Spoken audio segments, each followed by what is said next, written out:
긴 추석 연휴가 이제 끝났고 김건희 특검은요 수사 2라운드에 본격 돌입했습니다.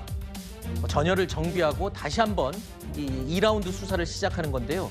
오늘 이른바 금 거북이와 관련된 매관 매직 의혹을 받고 있는 이배용 전 국가교육위원장에 대한 첫 소환 조사가 진행될 예정이었습니다. 그런데 이 전 위원장은요 건강상의 이유로 불출석했습니다. 조사가 불발이 된 거죠. 자, 특검은요 이배용 전 위원장이 금거북이를 김건희 여사 측에 건네고 그 대가로 교육위원장에 임명됐다라고 의심을 하고 있습니다. 오늘 첫 번째 소환은 참고인 신분이었는데 일단 이배용 전 위원장의 수사 협조 태도, 특검 수사 상황에 따라서 피의자 신분으로 전환될 가능성이 배제하기 어려운 상황입니다. 통상적으로 참고인으로 불렀지만 나갈 때는 피의자가 되는 경우가 네. 대부분이잖아요. 있습니다. 왜냐하면 참고인은 두 부류가 있습니다. 정말 피해자, 고소인, 고발인. 그런 피해자들은 정말 참고인의 지위에만 있지만 피의자성 참고인들이 있습니다. 범죄와 연루됐다라는 의혹이 아직까지는 입건하기에는 사건이 무르익지 않았지만 혐의가 굉장히 짙어 보인다. 그래서 말씀 주신 대로 수사를 받다가도 이제부터는 피해자로 전환해서 조사합니다라고 하면 그냥 피해자가 되는 겁니다. 이건 수사기관이 판단하는 거예요. 그걸 감지해서 오늘 맞습니다. 조사에 안 나왔을 그래 가능성이 보이는 높군요. 거고요. 이배용 위원장 같은 경우에는 매간매직의 의혹의 당사자입니다. 네. 청탁금지법이 될지 뇌물죄가 될지 이 부분은 의율에 따라 달라지겠지만 혐의를 받고 있다는 사실 때문에 불출석한 것으로 보입니다. 알겠습니다. 자, 이렇게 수사 2라운드에 본격 돌입한 김건희 특검. 그런데요, 이 의지와는 다르게 상황이 조금 꼬인 것 같습니다. 앞으로 갈 길이 먼데도 암초가 큰 게 갑자기 나타났습니다. 김건희 특검 수사를 받고 있던 양평군 공무원이 숨진 채 발견이 됐죠. 그러면서 이거 강압 수사한 것 아니냐라는 의혹에 휩싸이게 된 겁니다. 국민의힘은 사망한 이 양평군 공무원의 자필 메모를 공개했습니다. 그러면서 이건 강압 수사였다라면서 특검을 맹공격했습니다. 부인이 남긴 진술서를 읽는 것으로 제 회견을 대신하고자 합니다. 특검에 처음 조사받는 날 너무 힘들고 지치다. 이 세상을 등지고 싶다. 모른다고 기억 안 난다고 사실대로 말을 해도 계속 다그친다. 사실을 말해도 거짓이라고 한다. 진술서 내용도 임의로 작성해서 답을 강요하였다. 답도 수사관들이 정해서 요구하며 빨리 도장을 찍으라고 계속 강요한다.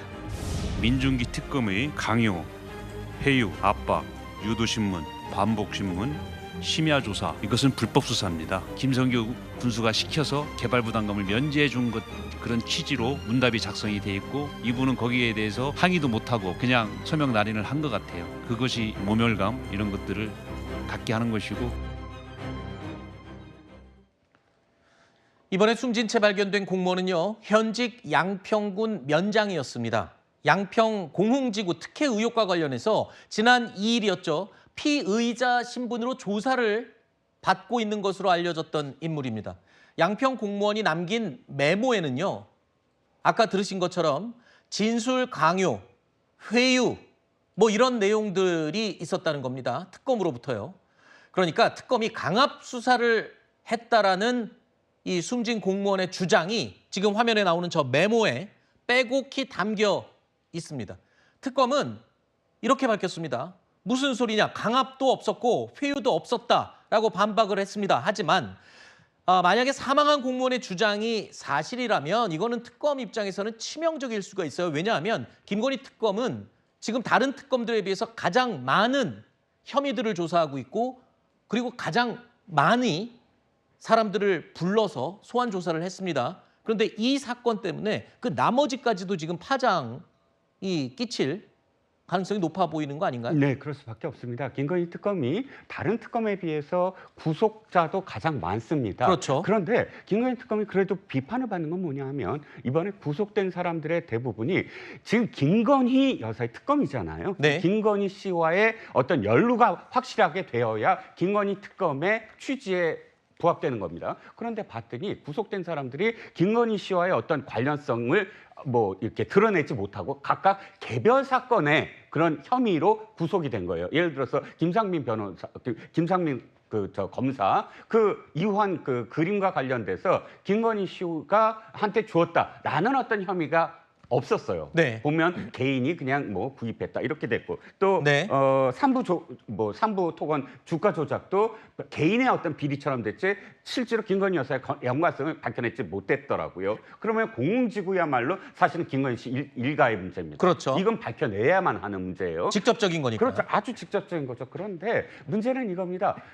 이 결과를 낳음으로써 사실상 이분이 지금 하시는 말씀은 이거거든요. 나한테 지금 군수, 지금 현역 그렇죠. 의원, 당시 군수인 김선교 군수가 직접적으로 자신한테 지시했다라는 걸 강요했다 이렇게 얘기하거든요. 본인은 아니라고 하는데 얘기하는데도 불구하고 근데 이게 결정적일 것 같아요. 왜냐하면 네. 김선교 군수가 김건희 일가를 위해서 지시를 해야만 이게 혐의가 그렇죠. 입증이 되는 거잖아요. 그렇죠. 그런데 지금 특검 얘기는 이겁니다. 확보한 진술을 확인하는 차원이었다라고 얘기하는데 확인 이미 다른 사람으로부터의 진술을 확인하는데 왜 14시간이 걸리죠?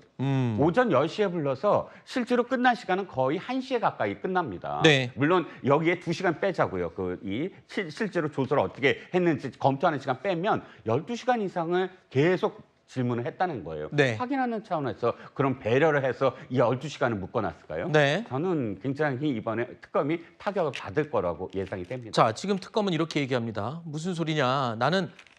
우리는 강요나 회유를 한 적이 없고 다른 진술에서 확인된 내용들을 맞는지를 확인하는 차원이었다. 이렇게 얘기를 하고 있지만 일단 해당 공무원은 숨졌습니다. 자, 이 사망한 양평 공무원의 유족과 변호인 측은요. 고소 고발에 나설 방침입니다. 불법 수사에 대해서는 이의 제기해야죠. 고소 고발할 계획입니다. 메모 보셨잖아요. 거기 보면 강압 수사, 회유, 협박, 심야, 나쁜 거 다 들어가 있어요. 해서는 안 돼요. 변호사가 입회한 게 아니고 혼자 가서 조사를 받은 겁니다. 지금 관련자들이 다 그런 식으로 조사를 받더라고요. 양평군청 공무원들이 변호사를 선임 안 하고. 자, 사망한 공무원 측과 김건희 특검 측의 주장 양쪽에서 지금 팽팽하게 엇갈리고 있습니다. 서로 완전히 다른 주장을 하고 있어요. 양평 공무원 측 변호인은 당장 심야 조사가 불법이라고 지적을 했습니다. 그러니까 요즘은 아무리 검찰 조사, 특검 조사라고 해도 심야 조사는 하지 않고 있죠. 그런데 이 자체가 불법이다라고 지적을 했고요. 하지만 특검 측은 고인의 동의를 얻었다. 그러니까 동의를 얻었기 때문에 심야 조사는 문제가 없다라고 나서고 있습니다. 자, 주요 사안마다 진실 공방이 지금 벌어지고 있는 건데 진실 공방이 이 법적 공방으로 이어질 가능성도 있어 보이나요? 지금 변호인 측에서는 네. 그리고 유족 측에서는 예, 지금 사람 목숨이 맞습니다. 사라졌기 때문에 그냥 있을 것 같지는 않습니다. 법적 공방으로 갈 것 같아요. 그런데 불법 수사라고 말씀하시는데요. 이 야간 조사는 불법 수사가 아닙니다. 지금 이 변호인께서도 국민의힘 당협위원장이시잖아요. 네. 정치적인 그런 어떤 쟁점을 저는 사건에 끌어들여서는 안 된다라고 생각합니다. 당사자가 동의를 하면 9시 이후에 조사에 대해서는 당사자가 동의를 해야만 야간 조사가 가능합니다. 네. 본인이 물리치고 나오실 수 있는 상황인지 아닌지 본인이 입회, 왜냐하면 사전에도 같이 상담을 하신 것으로 언론에 나오는데 그럼 왜 입회하지 않으셨습니까? 네. 이거는 본인의 선택인 거예요. 이 양평에서 돌아가신 공무원분께서 혼자 조사받고 오겠다고 했던 겁니다. 지금 국민의힘에서 왜 이 사건과 관련해서 압박이다라고 합니까? 이 사건의 본질이 본인들한테 불리해서 그런 거 아닙니까? 김건희 씨 일가가 아파트 시공 사업을 해서 수백억 원의 개발 이익을 남겼다는 겁니다. 그때 양평군에서는 25%의 분담금을 과세를 했어야 돼요. 단돈 1원도 하지 않았다는 거 아닙니까? 네. 그게 양평군수, 그 당시에 양평군수가 누굽니까? 지금 국민의힘의 김성교 의원입니다. 네. 이걸 수사를 하는 데 있어서 이미 여러 공무원들의 진술이 확보가 된 것 같아요. 그러니까 교차로 검증을 했던 겁니다. 이 돌아가신 분한테. 네. 당연히 압박으로 느껴졌을 겁니다. 그 부분과 관련해서 항변하는데 제한이 있다고도 생각하실 수 있어요. 네. 그런데 그것을 불법이라고 단정하면서 특검을 운운하는 건 저는 맞지 않다고 그럼 생각합니다. 이건 어떻습니까? 일단 경찰이요. 현장에서 유서 내용을 발견을 했습니다. 근데 공개된 메모는 아닌 것으로 전해졌고요. 유서 공개와 부검 문제를 놓고 또 유족 측 그리고 변호인 측과 특검 측이 또 맞붙고 있습니다. 어떤 부분인지 일단 들어보시죠.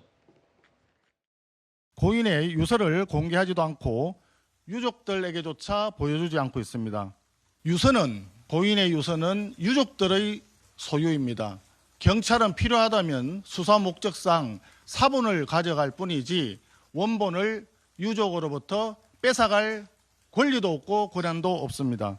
유족들이 완강히 반대하고 강압적 수사와 압박에 의한 자살임이 분명함에도 불구하고 부검을 강제하겠다고 합니다. 부관 참시 아닙니까? 이게 말이 됩니까? 고인에 대한 강제 부검 즉시 중단할 것을 촉구합니다. 고인의 유서와 조사 과정 전체의 CCTV 즉시 국민 앞에 공개할 것을 강력히 요구합니다. 자, 이상합니다. 유서는 네. 유족 측이 소유하는 게 상식적으로 맞죠? 맞습니다. 자, 그리고 사망자의 부검, 네. 유족이 동의해야지 부검하는 거 아닌가요? 그러니까 이게 국민의힘이 네. 유족 뜻을 이야기하시는데요. 그런 경찰 이야기도 들어봐야 되지 않겠습니까? 네. 경찰도 함부로 부검할 수 없습니다. 법원에서 또 영장을 받아야 돼요. 그때 그 과정에서 제일 중요한 게 유족의 뜻입니다. 왜냐하면 이 가족들의 슬픔이 얼마나 크겠어요. 경찰에 따르면 유족분들의 동의를 받았다는 거 아니겠습니까? 이런 부분과 관련해서 이런 고인의 뜻과 관련해서 아까도 장동혁 의원이 읽었던 그 메모는 유서가 아닙니다. 네. 별도의 유서가 한 10페이지 정도로 별도로 있다라는 거예요. 네. 그런데 이 메모와 관련해서 특검에서도 그러니까 이게 유서 내용과는 약간 상이하다, 다른 이 서류다라고 이야기를 한 그 맥락에 있는 겁니다. 네. 고인의 뜻을 우리가 감히 헤아릴 수 없습니다. 이걸 이렇게 정쟁의 수단으로 삼는 게 참 나쁜 정치라고 말씀드리고 싶습니다. 일단 요즘에 어떤 시대입니까? 어떤 조사, 피의자 조사 때 다 CCTV로 녹화를 하잖아요. 그래서 주진우 의원이 지금 조사 과정 전체가 담긴 CCTV를 공개하라고 그러면 진실이 드러나지 않겠냐라고 요구를 하고 있습니다. 자, 이게 CCTV가 공개되면 진실이 밝혀질 수 있을까요? 뭐 CCTV만이 아니라 유서 모든 것들이 다 공개돼야 되겠지요. 왜냐하면 이제 고인이 대개 이런 극단적 선택을 한 경우가 꽤 많습니다만 이렇게까지 수사 과정을 적시하면서 네. 내가 강압 수사를 받았다라고 항변한 경우가 그렇게 많지는 않았던 것 같아요. 그렇다면 이 과정이 어땠는지 유족들의 입장을 생각해서라도 다 공개가 돼야 될 것 같고요. 자, 부검 얘기를 제가 잠깐 하면 부검을 하는 경우는 의심스러울 때 합니다. 의심이 그러니까 예를 들어서 경찰이 어떤 사체가 있을 때 유서가 없거나 혹은 특별한 어떤 징후가 안 보이거나 뭐 그 방증해서 물어봤을 때 이게 극단적 선택을 할 이유가 없어 보이거나 이럴 때 사실 부검을 하는 겁니다. 네. 그런데 지금 자신들이 유족들한테 보여주지도 않는 유서를 자기들이 다 봤지 않습니까? 네. 유서가 있고 본인이 또 메모지에 이러이러한 정황들이 있다고 한다면 사실상 부검을 하는 이유가 그 위에 또 다른 어떤 의혹이 있다라고 자신하고 있는 거예요. 아하. 만약에 이번에 부검에서 어떤 타살의 흔적이 없다라고 하면 특검은 엄청난 부담을 지금 떠안을 수밖에 없습니다. 그러면 특검에서는 타살일 수 있어서 아니 하는 부검이라는 건 네, 어떤 의미냐면 그렇죠. 유서가 없을 때나 네. 그러니까 이렇게 극단적 선택을 할 이유가 없어 없을 보일 때 사람들한테 다 묻습니다. 유족들한테 어떤 고인의 최근 정황을 이런 것들이 다 했을 때 아무래도 극단적 선택이 아닌 것 같다. 그럴 경우엔 판단할 때 특검이 치명적인 거죠? 그 부검을 하는데 네. 이게 극단적 선택으로 만약에 그러니까 타살의 의혹이 없다. 네. 이건 맞다 한다면 유족이 뭐 갈립니다. 유족의 의견도 제대로 듣지 않고 유서도 확인시키지 않고 무리하게 부검을 했다. 알겠습니다. 이 비판을 받을 수밖에 없는 겁니다. 자, 김건희 특검 경우에는 지금 가장 많은 혐의를 수사하고 있으면서도 가장 많은 논란에 지금 휩싸이기 시작했습니다. 어떻게 될지 부검 결과를 지켜봐야 되겠군요.